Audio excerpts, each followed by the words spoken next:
കൂടിയാണ്. അതായത് നിനക്കൊരു പ്രശ്നം ഉണ്ടെങ്കിൽ നീ ആ പ്രശ്നത്തിൽ നിന്ന് പുറത്തു വരണമെന്ന് ആഗ്രഹിക്കുന്നത് നിന്നെക്കാളും നിന്റെ ദൈവമാണ്. ദൈവത്തിന് ആഗ്രഹമുണ്ട് നീ ഇതിൽ നിന്നൊന്ന് വെളിയിൽ വരണം, നീ ഒന്ന് പുറത്ത് കിടക്കണം, നീ ഒന്ന് അനുഗ്രഹത്തോടെ ജീവിക്കണം, നീ കർത്താവിൻ്റെ നാമത്തിൽ സമാധാനത്തോടെ കഴിയണം. ഇത് ദൈവത്തിന് ആഗ്രഹമുണ്ട്. കർത്താവ് എപ്പോഴും എന്നെ ഉറ്റുനോക്കിക്കൊണ്ടിരിക്കുകയാണ്. അതായത് നമുക്ക് നമ്മുടെ ജീവിതത്തിൽ ഉള്ളതിനേക്കാൾ ശ്രദ്ധ ദൈവത്തിന് നമ്മുടെ ജീവിതത്തിൽ ഉണ്ട്. ഇത് നമ്മൾ വിശ്വസിക്കേണ്ട, ഇത് നമ്മളോട് പറഞ്ഞ് നമ്മുടെ മനസ്സ് ഇത് സമ്മതിക്കാൻ തയ്യാറല്ല. കാരണം നമ്മൾ വിചാരിക്കുന്നത് അൽഫോൻസാമയും അന്തോണീസിനെയും മാത്രമേ ദൈവം നോക്കുന്നുള്ളതാണ്.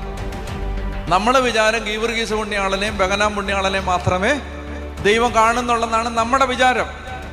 ബൈബിൾ പറയുകയാണ്, നീ സൃഷ്ടിക്കപ്പെട്ട നിന്റെ ഛായയിലും സാദൃശ്യത്തിലുമാണ്. നിന്നെ വീട്ടുകാർക്ക് വേണ്ടെങ്കിലും നാട്ടുകാർക്ക് വേണ്ടെങ്കിലും കൂട്ടുകാർക്ക്